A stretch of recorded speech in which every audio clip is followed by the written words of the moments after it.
भारत की खोज किसने और कैसे की थी जानेंगे आज की इस वीडियो में। लेकिन पहले आप वीडियो को लाइक कर दीजिए, चैनल को सब्सक्राइब कर दीजिए। दोस्तों, भारत का रहस्य न जाने कितने रहस्यों से भरा हुआ है।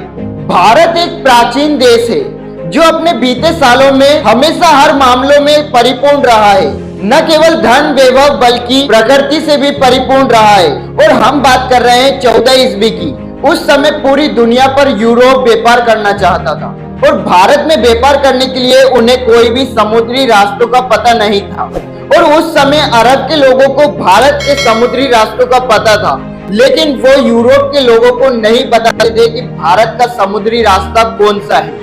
वास्को डी गामा पहले शख्स थे जिन्होंने भारत के समुद्री रास्तों को खोज निकाला था। कोलंबस भी भारत के रास्तों को खोजने गए थे, लेकिन वह अमेरिका जा पहुंचे थे।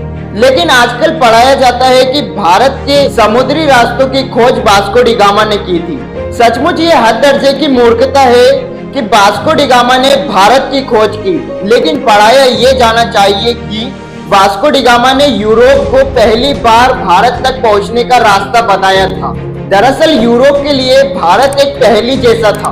यूरोप अरब के देशों से मसाले, मिर्च आदि जैसे सामान खरीदता था, लेकिन अरब देश के लोग ये नहीं बताते थे यूरोप वासियों को कि ये मसाले कहाँ पैदा करते हैं। लेकिन यूरोप के कारोबारी ये समझ गए थे कि हमसे कुछ अरब के लोग छुपा रहे हैं। यूरोप के कारोबारी उस समय पूर्वी देशों से ज्यादा परिचित नहीं थे। जहाँ तक सवाल भारत का है तो इसकी एक और हिमालय की ऐसी संक्राएं हैं जिसे पार करना उस समय बहुत मुश्किल था। और भारत के दूसरी ओर भारत को समुद्र ने 3 तरफ से घेर रखा है।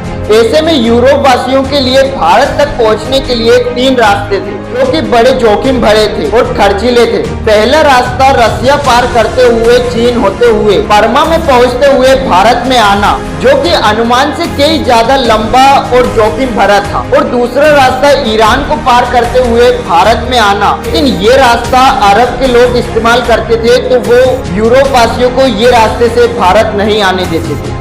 और तीसरा रास्ता समुद्र का था, जो कि चुनौती देने वाला सिर्फ समुद्र ही था। वास्को डी गामा एक पुत्रकालीन नागरिक था जो बेसिक से एक नाविक था। इसका जन्म 1460 ईस्वी में साइनिंस में माना जाता है। और उस समय अरब के लोग यूरोप वासियों से मिर्च मसाले का व्यापार करते थे। यूरोप वासियों को एक ऐसा रास्ते की जरूरत थी जो कि कम खर्चे में भारत आ जाएं, जल्द से जल्द अपने देश वापस चले जाएं। इन रास्तों को ढूंढने का ठाना वास्को डी गामा ने। और वास्को डी गामा अपने साथियों के साथ इस ऐतिहासिक सफर पर निकल पड़े। 1497 में वास्को डी गामा अपने साथियों के साथ रवाना हुए। उनके जहाज में 4170 आदमियों का दल था। सबसे बड़े जहाज पर वह खुद था Vasco D gamma. Vasco D gamma की एक राजा के साथ मुलाकात हुई अफ्रीका की, और उस राजा ने उनकी मदद की रास्ते के लिए।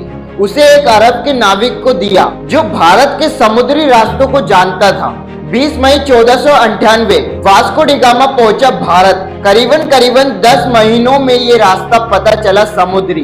वास्को डी गामा ने भारत में आकर यूरोप के लिए व्यापार का सौदा किया, पर जब दोबारा आए ये व्यापार के लिए भारत में लूटपाट शुरू कर दी थी और भारत पर कब्जा जमाना शुरू कर दिया था। यूरोपी पुर्तगालिन की वजह से अंग्रेज भी भारत में आने लगे। अंततः 1615 ईस्वी में भारत ब्रिटिश के अधिकार में आ गया था। एक बात हमेशा अपने दिमाग में बिठा लेना, भारत किसी खोज का मोहताज नहीं है। इस देश का इतिहास कुछ हजार या लाख नहीं है, बल्कि करोड़ों साल पुराना है। भारत का श्रेय एक ही व्यक्ति को देना सही है या नहीं, ये आप मुझे कमेंट करके बताओ। देखिए, आप मेरे चैनल को सब्सक्राइब नहीं करते हो, आप मेरी वीडियो को देखते हो लेकिन सब्सक्राइब नहीं करते हो। आप पहले मेरे चैनल को सब्सक्राइब कर दीजिए, बेल आइकन दबा दीजिए।